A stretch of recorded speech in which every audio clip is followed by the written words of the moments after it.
چې کله حیا ختم شو ایمان به پورته کیږي، او چې ایمان کمزور شه حیا به پورته کیږي، حیا به پورته کیږي.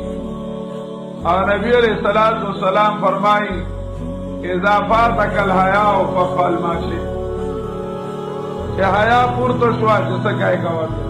پښتانه وایي چې حیا دې پرې خو نو پرتوک پټ کېږي.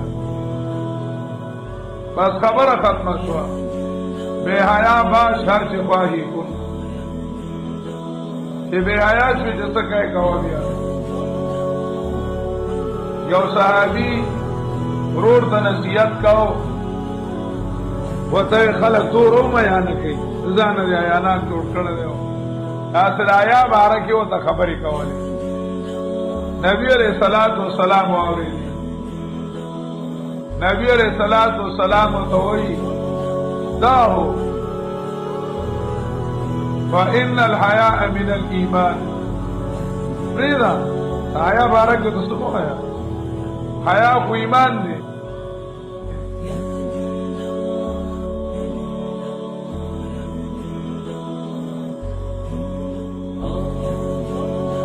اور بل روایت کے راضی نبی علیہ السلام ہوئی داہو فإن الحیاء لا یأتی الا بخیر. حیا چې راوړي نو خیر راوړي. بل روایت کی دی فإن الحیاء خیر کله، حیا ټول بټوله خیر دی، ټول بټوله خیر دی.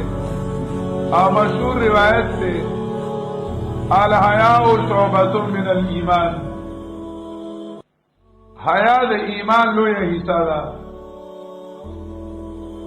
یوزل نبی علیہ السلام صحابہ کرام تو فرمائے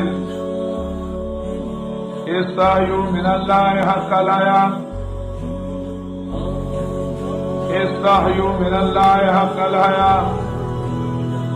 اللہ نہ حیا اکری، اللہ نہ شرمی گئی کہ سنگ آیا حق دے آغا شاند اللہ نہ شرمی گئی.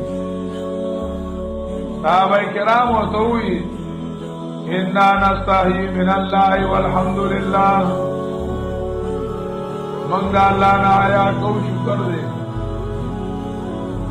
شکر دے منگا اللہ نہ حیا کو.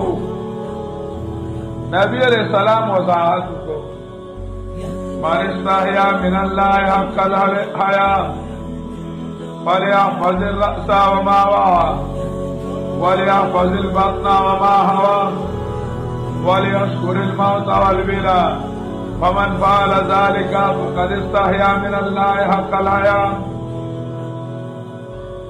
نبی علیہ السلام فرمائے